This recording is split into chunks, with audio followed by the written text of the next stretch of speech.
State-run Chinese daily has slammed the Indian Army chief Bipin Rawat and called him a quote-unquote big mouth.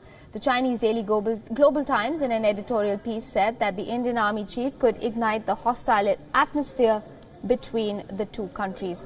The newspaper wrote, and I quote, "Admittedly, Rawat has such a big mouth that he could ignite the hostile atmosphere between Beijing and New Delhi. He not only turns a blind eye to international rules, but also made us see the arrogance probably prevailing in the Indian Army." End quote.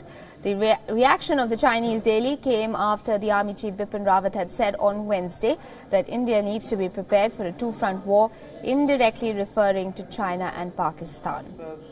Now, China and India recently agreed to disengage in Doklam, ending over 2 months of military confrontation.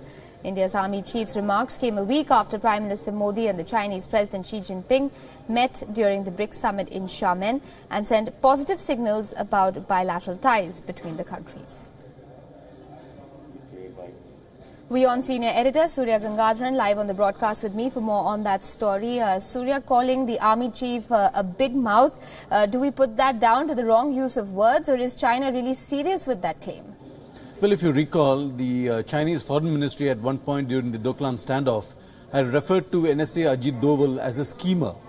Now, when the Foreign Ministry, which is a government agency, can come out with those kind of remarks, obviously a media outfit like the Global Times can go much farther.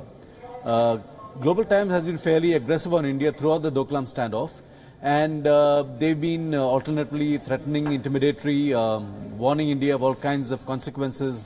And in that sense, when you read all that, then it's quite, in a sense, inevitable perhaps that they also refer to General Rawat as a big mouth. Now, obviously, their ire is directed at the army chief's reference to India ready to face a two-front war, and their whole idea being that India needs to be far more circumspect about how it refers to China. And also the article referred to who had authorized General Rawat to say the kind of things he did. So there's a bit of, I mean, it's an editorial in the Global Times, right, not to be taken too seriously. And let's hope it blows over. Absolutely. But of course, the power play more than apparent, Surya. The fact that the army chief made those statements just goes to show that even though diplomatically Doklam might have come to a resolution, that the Indian army is not going to be caught napping. And I suppose the Global Times only expected to come back with the rhetoric that it did, considering the shrill noise that it made throughout the Doklam standoff.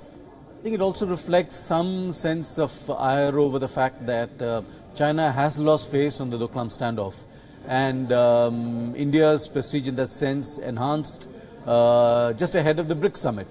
And after that you had North Korea testing a nuclear device.